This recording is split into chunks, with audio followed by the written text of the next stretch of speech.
ಅಕ್ಕಪಕ್ಕದವರೆಲ್ಲ ನಿನ್ ಗಂಡ ಕುಡಿಯೋದ್ ಬಿಟ್ಟು ಸರಿಯಾಗಿರ್ತಿದ್ದಾನೆ ಅಂತ ಹೇಳ್ತಿದ್ರೆ ನಂಗೆ ತುಂಬಾ ಸಂತೋಷ ಆಗ್ತಿದೆ ರೀ.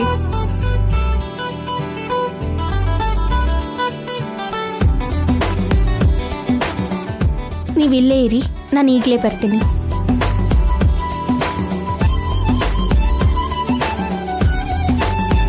ಕಾವ್ಯ, 4 ದಿನ ಹೋದ್ರೆ ಎಲ್ಲ ಸರಿ ಹೋಗುತ್ತೆ, ನೀವೇನು ಯೋಚನೆ ಮಾಡಬೇಡಿ. ನನ್ನ ಫ್ರೆಂಡ್ಸ್ ಕೂಡ ತುಂಬಾ ಖುಷಿ ಪಟ್ರು ಅಪ್ಪ. ಅಕ್ಕ,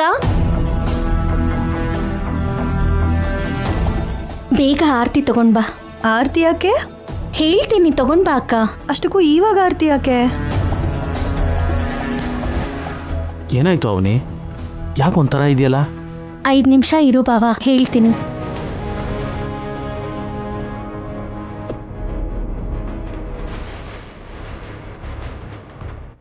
ಇವಾಗ ಹೇಳು. ಹೊಸ ಜೋಡಿ ಬಂದಿದ್ದಾರಕ್ಕ. ಹೊಸ ಜೋಡಿನಾ? ಯಾರದು? ಹೊರಗಡೆ ಬನ್ನಿ ಬನ್ನಿ.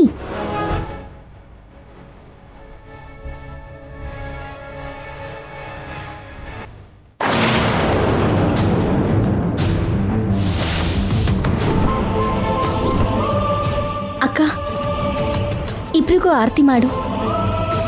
ಇವ್ರು ಮದ್ವೆ ಮಾಡ್ಕೊಂಡು ಇಲ್ಲಿಗೆ ಬರೋದಂದ್ರೇನು? ನಾನು ಆರತಿ ಮಾಡೋದಂದ್ರೇನು?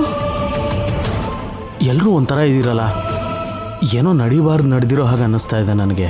ಅಕ್ಕ, ನನ್ನ ಮಾತನ್ನ ಇಲ್ಲ ಅಂದೇನೆ ಮೊದಲು ಇಬ್ರಿಗೂ ಆರತಿ ಮಾಡು.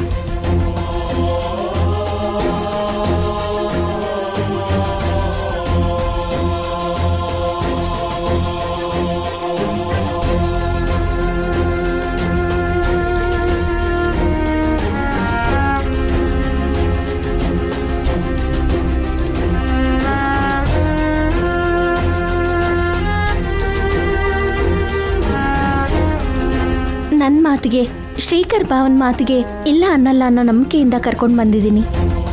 ನೀನು ಅನುಮತಿ ಕೊಟ್ಟರೆ ಒಳಗಡೆ ಕರ್ಕೊಂಡು ಬರ್ತೀವಿ. ಅದು ಹಾಗಲ್ಲ ಅವನಿ. ಸುಜಾತ, ಅವನು ಏನೇ ಮಾಡಿದ್ರು ಯೋಚನೆ ಮಾಡಿನೇ ಮಾಡಿರ್ತಾಳೆ ಅನ್ನೋ ನಂಬಿಕೆ ನಿನಗಿದೆ ಅಲ್ವಾ? ಇಲ್ಲ ಅನ್ಬೇಡ. ಒಳಗಡೆ ಬನ್ನಿ.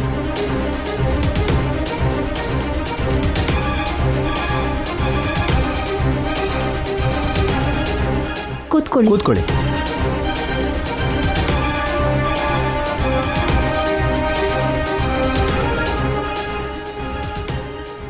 ಕಾವ್ಯ ಮದುವೆ ಬಗ್ಗೆ ನಿಮ್ಮತ್ತೆ ಮನೇಲಿ ಏನೇನೋ ಜಗಳ ಆಗಿತ್ತು ಅಂತ ಹೇಳಿದ್ದೆ. ಮತ್ತಿವಾಗ ಇವರೇನು ಮದುವೆ ಮಾಡ್ಕೊಂಡು ಬಂದಿದ್ದಾರೆ? ಅವ್ರು ಮಾಡ್ಕೊಳ್ಳಿಲ್ಲ ಅಕ್ಕ. ಇವ್ರ ಮದುವೆನ ನಾನು ಶ್ರೀಕರ್ ಬಾವ ಮಾಡಿಸಿದ್ವಿ.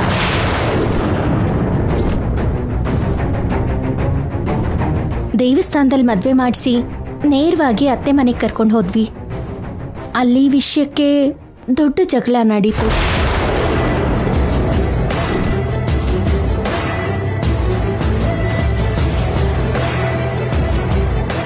ಅಮ್ಮಮ್ಮ, ನನ್ನನ್ನು ಕ್ಷಮಿಸಿ. ಕ್ಷಮಿಸ್ಬೇಕಾ ನಿನ್ನ? ಈ ರೀತಿಲಿ ಮೋಸ ಮಾಡಿ ಬಂದಿರೋ ನಿನಗೆ ನನ್ನ ಮನೆಯಲ್ಲಿರೋ ಅರ್ಹತೆ ಇಲ್ಲ.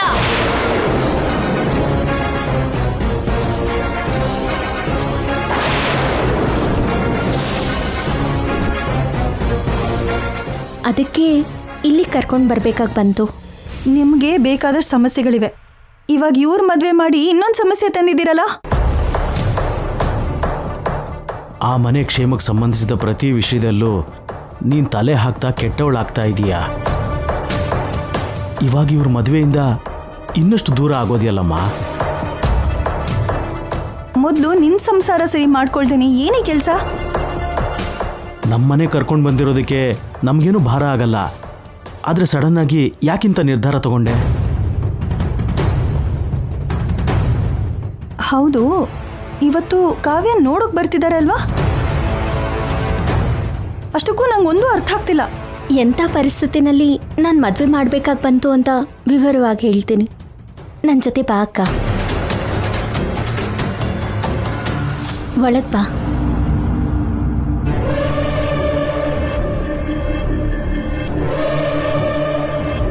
ಏನು ನಡೀತಿದೆ ಅವನಿ? ನಂಗೆಲ್ಲನೂ ಕನ್ಫ್ಯೂಸ್ ಆಗ್ತಿದೆ. ಅಕ್ಕ, ಅತ್ತೆ ಅನುಮತಿ ಇಲ್ದೇನೆ ಯಾವ ಕೆಲಸನೂ ಮಾಡಲ್ಲ ನಾನು. ಅತ್ತೆ ಮಾವಂಗೆ ಹೇಳ್ದೇನೆ ಮದುವೆ ಮಾಡೋ ಧೈರ್ಯ ಯಾಕೆ ಮಾಡಿದೆ ಅಂದರೆ ಕಾವ್ಯ ಪ್ರಾಣನ ಉಳಿಸೋದಕ್ಕೋಸ್ಕರ ಹಾಗೆ ಮಾಡಲೇಬೇಕಾಯ್ತು. ಕಾವ್ಯ ಆತ್ಮಹತ್ಯೆ ಮಾಡ್ಕೊಳ್ಳೋದಕ್ಕೆ ಹೋಗಿದ್ಲು.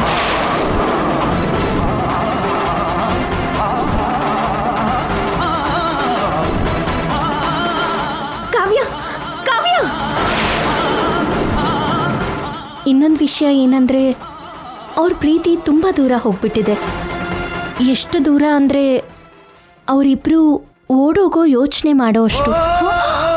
ಕಾವ್ಯ ಮನೇಲಿ ಹೇಳ್ಕೊಳ್ಳಿಲ್ಲ, ಆ ಹುಡುಗ ಇನ್ನೂ ಸೆಟಲ್ ಆಗಿಲ್ಲ. ಇದು ಅವ್ರ ಪರಿಸ್ಥಿತಿ. ಕಾವ್ಯ ಪ್ರಾಣ ಉಳಿಸೋದಕ್ಕೋಸ್ಕರ ನಾನು ಧೈರ್ಯ ಮಾಡದೆ ತಪ್ಪಲಿಲ್ಲ. ನಡೆದಿರೋ ವಿಷಯನೆಲ್ಲ ಅತ್ತೆಯವ್ರಿಗೆ ಹೇಳಬೇಕು ಅಂತ ನಾನು ತುಂಬ ಪ್ರಯತ್ನ ಪಟ್ಟೆ. ಆದರೆ ಅತ್ತೆ ಮನೆಯಿಂದ ಹೊರಗಡೆ ಹಾಕ್ಬಿಟ್ರು. ನಾನು ಮಾಡಿದ್ದು ತಪ್ಪು ಅಂತ್ಯಾ ಅಕ್ಕ? ಮಾನವೀಯತೆ ದೃಷ್ಟಿಯಿಂದ ನೋಡಿದ್ರೆ ನೀನು ಮಾಡಿದ್ದು ತಪ್ಪಲ್ಲ. ನಿನ್ನ ಕುಟುಂಬದ ಪರವಾಗಿ ಯೋಚನೆ ಮಾಡಿದ್ರೆ ನೀನು ಮಾಡಿದ್ದು ಕರೆಕ್ಟೇ. ಆದರೆ ವೇದವತಿ ಅತ್ತೆ ಹಠದ ಪ್ರಕಾರ ಯೋಚನೆ ಮಾಡಿದ್ರೆ ಅವ್ರ ಮದುವೆ ಮಾಡಿ ನೀನು ಇನ್ನಷ್ಟು ಕೆಟ್ಟೋಳಾದೆ ಅಲ್ವಾ? ಒಳ್ಳೇದು ಮಾಡಿದ ಪ್ರತಿ ಸಲನೂ ಕೆಟ್ಟೋಳಾಗೋದು ನಂಗೆ ಅಭ್ಯಾಸ ಆಗಿದೆಯಲ್ಲ ಅಕ್ಕ. ಆ ಸಮಯದಲ್ಲಿ ನಾನು ನನ್ನ ಬಗ್ಗೆ ಯೋಚನೆ ಮಾಡಲಿಲ್ಲ. ಮುಂದೆ ಭವಿಷ್ಯ ಇರೋ ಕಾವ್ಯ ಬಗ್ಗೆ ಮಾತ್ರ ಯೋಚನೆ ಮಾಡಿದೆ. ಮದುವೆ ಮಾಡ್ದೇನೆ ನಿಮ್ಮ ಅತ್ತೆ ಹತ್ರ ಮೊದಲೇ ಈ ವಿಷಯದ ಬಗ್ಗೆ ಹೇಳಬೇಕಿತ್ತು. ಅತ್ತೆಗೆ ಹೇಳ್ದೇನೆ ಮದುವೆ ಮಾಡಬೇಕು ಅನ್ನೋದು ನನ್ನ ಉದ್ದೇಶ ಅಲ್ಲ ಅಕ್ಕ. ನಾನು ಹೇಳಿದ್ರೂ ಮದುವೆ ಮಾಡ್ತಾ ಇರಲಿಲ್ಲ. ಆ ನಂಬಿಕೆ ನನಗಿಲ್ಲ. ಆ ನಿಹಾರಿಕಾ ಒಳ್ಳೆಯವಳು ಅನ್ನಿಸ್ಕೊಳ್ಳೋದಕ್ಕೆ ತುಂಬ ಪ್ರಯತ್ನ ಪಡ್ತಿದ್ದಾಳೆ. ನಾನು ಮೊದಲೇ ಏನಾದರೂ ಹೇಳಿದರೆ ದೊಡ್ಡ ರಾತ ಅಂತ ಮಾಡ್ತಿದ್ಲು.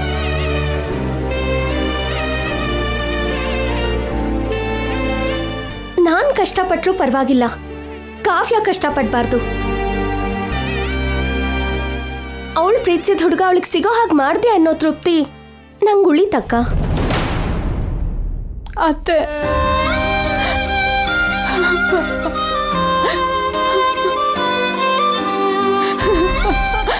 ಅಯ್ಯೋ ಕಾವ್ಯ,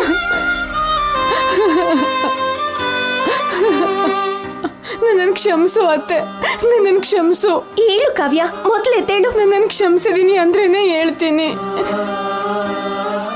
ನೀನು ಒಳ್ಳೆತನ, ನೀನು ದೊಡ್ಡತನ ಅರ್ಥ ಮಾಡ್ಕೊಳ್ದೆ ನಾನು ನಿನಗೆ ತುಂಬ ಮಾತುಗಳನ್ನ ಅಂದಿದ್ದೀನಿ. ನಿನಗೆ ತುಂಬ ತುಂಬ ನೋವು ಕೊಟ್ಟಿದ್ದೀನಿ.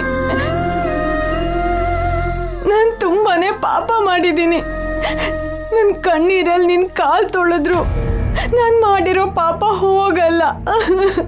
ನನ್ನ ಕ್ಷಮಿಸು ಅತ್ತೆ.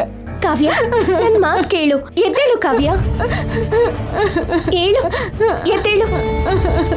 ನೋಡು ಬಾಬಾ, ಕಾವ್ಯ ಏನ್ ಮಾಡ್ತಿದ್ದಾಳೆ. ನನ್ನ ಕಾಲು ಹಿಡ್ಕೊಳ್ಳೋದು ಅಂದ್ರೇನು? ರಾಮನ್ ಪಾದ ತಾಗಿ ಕಲ್ಲು ಅಹಲ್ಯಳಾಗಿ ಬದಲಾಯಿತು ಅಂತಾರೆ ಅಲ್ವಾ? ನಿನ್ನ ಪಾದ ಮುಟ್ಟಿ ಕಾವ್ಯ ಕೂಡ ಹಾಗೆ ಬದಲಾಗಿದ್ದಾಳೆ. ಕ್ಷಮಿಸಿದ್ದೀನಿ ಅನ್ನೋ ಒಂದು ಮಾತು ಕಾವ್ಯಗೆ ತುಂಬ ಸಮಾಧಾನ ಕೊಡುತ್ತೆ. ಅವನಿ, ಕ್ಷಮಿಸು. ಕಾವ್ಯ, ಕ್ಷಮಿಸಿದ್ದೀನಿ. ಎದ್ದೇಳು, ಮೇಲೇಳು.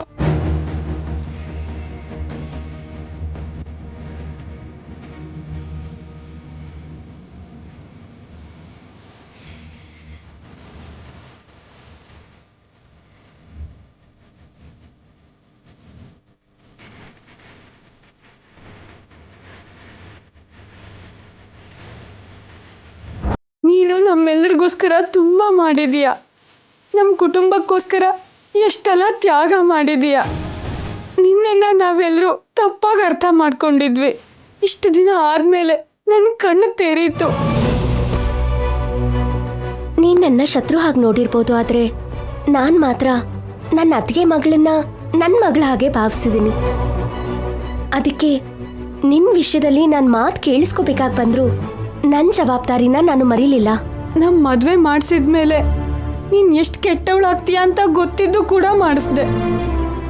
ನಿನ್ನ ಜೀವನದ ಬಗ್ಗೆ ಕೂಡ ನೀನು ಯಾವತ್ತೂ ಇಷ್ಟೊಂದು ಧೈರ್ಯ ಮಾಡಿರಲಿಲ್ಲ.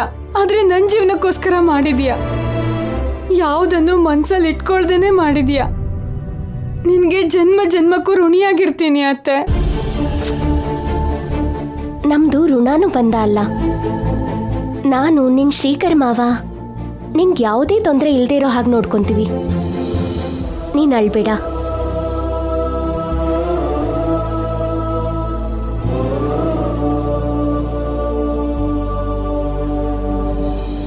ದೊಡ್ಡತ್ತೆ.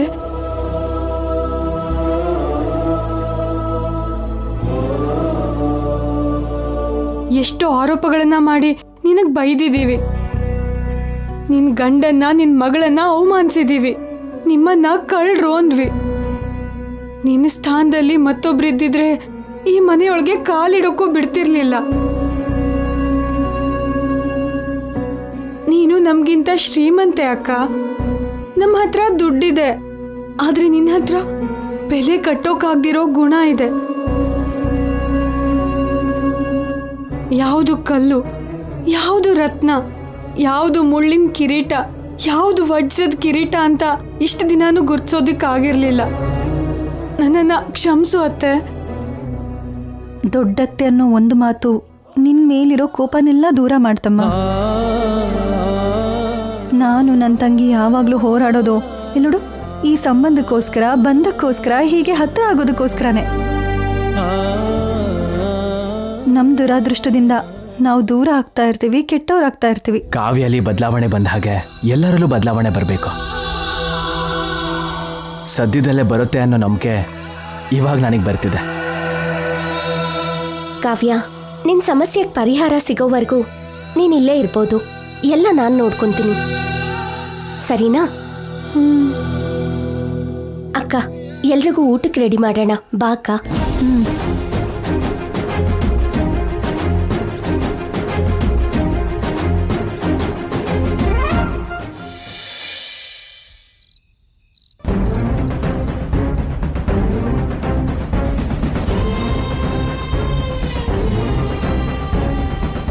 ನಾವಿಬ್ರು ಕೆಲವು ದಿನಗಳಿಂದ ಪ್ರೀತಿಸ್ತಿದ್ದೀವಿ.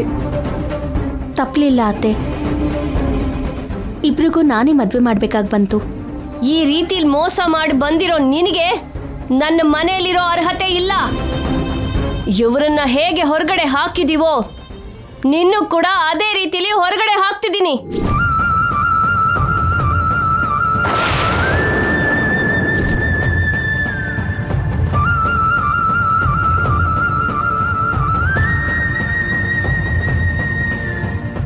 ನಿಮಗೆ ಈ ಸಮಯದಲ್ಲಿ ಎಷ್ಟು ಬೇಜಾರಾಗಿರುತ್ತೆ ಅಂತ ನಮಗೆ ಅರ್ಥ ಆಗುತ್ತಮ್ಮ.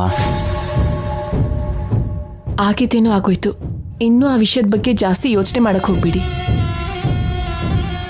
ಮೊದಲೇ ನಿಮಗೆ ಹೃದಯದ ಸಮಸ್ಯೆ ಇದೆ. ಅದೇ ಹೃದಯಕ್ಕೆ ಒದ್ದು ಆ ಹೃದಯದ ಸಮಸ್ಯೆನ ಇನ್ನಷ್ಟು ಜಾಸ್ತಿ ಮಾಡಿದ್ರು ಕಣೋ. ನಾನು ಮೊದಲಿಂದನೂ ಹೇಳ್ತಾನೆ ಇದ್ದೆ, ನೀವೇ ಆ ಅವನಿನ ಸ್ವಲ್ಪ ತಲೆ ಮೇಲೆ ಕೂಡಿಸ್ಕೊಂಡ್ರಿ. ಸ್ವಲ್ಪ ಅಲ್ಲ ನಿಹಾರಿಕಾ, ತುಂಬಾನೇ. ಅಯ್ಯೋ, ಯಾರಾದ್ರೂ ಹೇಳ್ದೇನೆ ದುಡ್ಡು ತಗೊಳ್ಬಹುದು, ಒಡವೆ ತಗೊಳ್ಬಹುದು. ಅದನ್ ಬಿಟ್ಟು ಹೇಳ್ದೆ ಮದ್ವೆ ಮಾಡಿಸಿ ಕರ್ಕೊಂಡು ಬರೋದು ಅಂದ್ರೆ? ಹೇಳ್ದೇನೆ ಗಿಫ್ಟ್ ತರ್ಬೋದು, ಚೆನ್ನಾಗಿರುತ್ತೆ. ಹೇಳ್ದೇನೆ ವ್ಯಕ್ತಿಗಳು ಬರ್ಬೋದು, ಅದು ಚೆನ್ನಾಗಿರುತ್ತೆ. ಆದ್ರೆ ಹೇಳ್ದೇನೆ ಮದ್ವೆ ಮಾಡ್ಕೊಂಡು ಕರ್ಕೊಂಬರೋದಂದ್ರೆ ಏನು? ನನ್ನ ಕೈಯಲ್ಲಂತೂ ಇನ್ನೂ ನಂಬಕ್ಕೆ ಆಗ್ತಿಲ್ಲ. ನಿಮ್ ಮರ್ಯಾದೆ ಹೋಗೋ ಹಾಗಾಯ್ತು. ನನಗೆ ತುಂಬಾ ಬೇಜಾರಾಗ್ತಿದೆ ಅತ್ತೆ. ನೀನು ಎಂತ ಒಳ್ಳೆ ಸಂಬಂಧ ತಂದಿದ್ದೆ, ಅವ್ರ ಮುಂದೆ ನಮ್ಮನ್ನ ಕೆಟ್ಟವರಾಗಿ ಮಾಡಿದ್ಲು. ಯಾವಾಗಲೂ ನಮ್ಮ ಮರ್ಯಾದೆ ಗೌರವ ಕಾಪಾಡೋ ವ್ಯಕ್ತಿ ಇದ್ದಕ್ಕಿದ್ದಾಗೆ ಈಗ ಮಾಡಿದ್ದು ತಡ್ಕೊಳಕ್ಕಾಗ್ಲಿಲ್ಲ. ನಡೆದಿದ್ದೆಲ್ಲ ನಮ್ಮ ಒಳ್ಳೇದಕ್ಕೆ ಅಪ್ಪ. ಅವನಿ ಎಂತವಳು ಅಂತ ನಿಮಗೆ ಕ್ಲಿಯರ್ ಆಗಿ ಅರ್ಥ ಆಯ್ತಲ್ವಾ? ಇನ್ಮೇಲಾದ್ರೂ ನಾವು ತುಂಬಾ ಹುಷಾರಾಗಿರ್ಬೇಕು. ಅಪ್ಪ, ನಿಹಾರಿಕನ್ ಜಾತಕದ ಬಗ್ಗೆ ಕೂಡ ಪ್ರತಿ ಸಲನೂ ಸುಳ್ಳು ಹೇಳ್ತಾ ಇದ್ಲು. ನೀವು ಆ ಮಾತನ್ನು ನಂಬಾರ್ದು. ಇನ್ನು ಏನು ಯೋಚನೆ ಮಾಡದೆ ಪ್ರಶಾಂತವಾಗಿರಿ ಮಾವ. ಅಮ್ಮ, ಅಪ್ಪ, ನಾವೇನು ಹೋಗ್ತೀವಿ?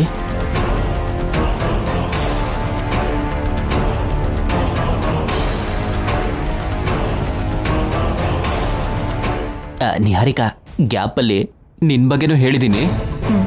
ಇನ್ನು ಅವನಿ ನಿನ್ ಜಾತಕದ ಬಗ್ಗೆ ಎಷ್ಟೇ ಸಲ ಹೇಗೆ ಹೇಳಿದ್ರು ನಿಂದು ಸುಳ್ಳು ಜಾತಕ ಅಂತ ಯಾವುದೇ ಕಾರಣಕ್ಕೂ ನಂಬಲ್ಲ. ನಡಿ ನಡಿ. ಒಬ್ಳೆ ಮಗಳು ಅಂತ ನಾವು ಎಷ್ಟೋ ಮುದ್ದಾಗಿ ಸಾಕಿದ್ವಿ. ಅವಳು ಬದುಕು ಹೀಗಾಗುತ್ತೆ ಅಂತ ಅನ್ಕೊಂಡಿರ್ಲಿಲ್ಲ. ನಮ್ಮ ಹತ್ರ ಮೊದಲೇನೆ ಒಂದು ಮಾತು ಕೂಡ ಹೇಳದೆ ಪ್ರೀತಿ ಕೂಡ ಮಾಡಿದಾಳೆ, ಮದುವೆ ಮಾಡ್ಕೊಂಡು ಬಂದ್ಲು. ಈ ಮಧ್ಯೆ ತುಂಬಾ ಜನ ಹಾಗೆ ಮಾಡ್ತಾ ಇದ್ದಾರೆ. ಅಂತ ನಿರ್ಧಾರ ತಗೊಳ್ಳೋಕ್ಕೂ ಮುಂಚೆ ತಂದೆ ತಾಯಿ ಏನಾಗ್ತಾರೋ ಅಂತ ಯೋಚನೆ ಮಾಡಲ್ಲ ಅನ್ಸುತ್ತವ್ರು. ವಸಂತ ಅವರೇ,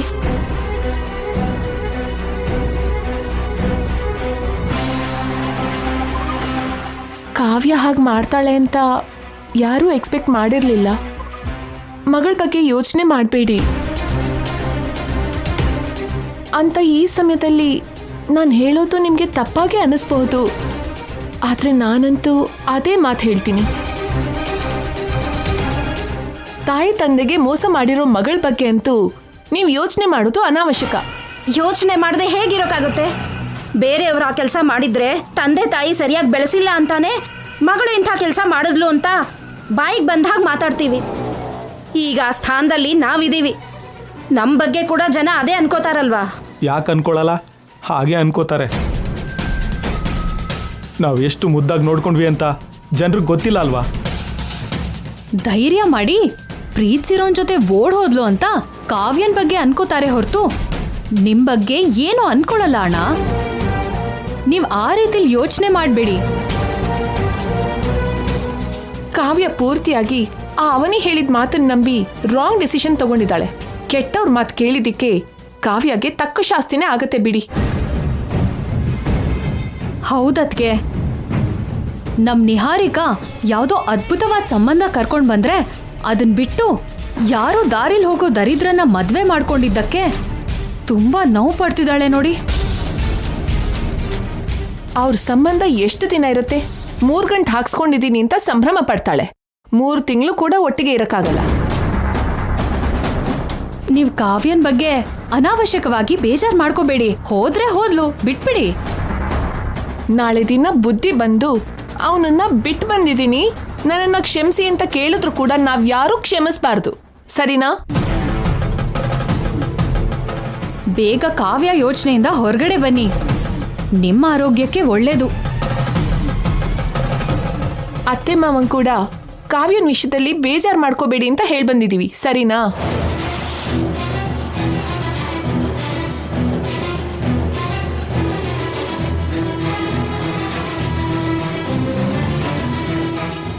ಇವರೇನೆ ಹೀಗೆ ಮಾತಾಡ್ತಿದ್ದಾರೆ? ನಮ್ಮನ್ನ ಸಮಾಧಾನ ಮಾಡಕ್ ಬಂದಿದ್ರಾ ಇಲ್ಲ ಬೇರೆಯವ್ರ ಹಾಗೆ ನೋಯ್ಸಕ್ ಬಂದಿದ್ರಾ? ನಮ್ಮ ನೋವಲ್ಲಿ ನಾವಿದ್ದೀವಿ. ಗಂಡಿನ ಕಡೆಯವರಿಂದ ಅವಳಿಗೆ ಅವಮಾನ ಆಯ್ತು ಅಂತ ನಿಹಾರಿಕಾ ಕೋಪದಲ್ಲಿದ್ದಾಳೆ. ನಮ್ಮ ಹತ್ರ ಮದುವೆ ವಿಷಯ ಹೇಳ್ದೇನೆ ಅವನಿ ಮಾತ್ರ ತುಂಬಾ ದೊಡ್ಡ ಹೇಟ್ ಕೊಟ್ಲು.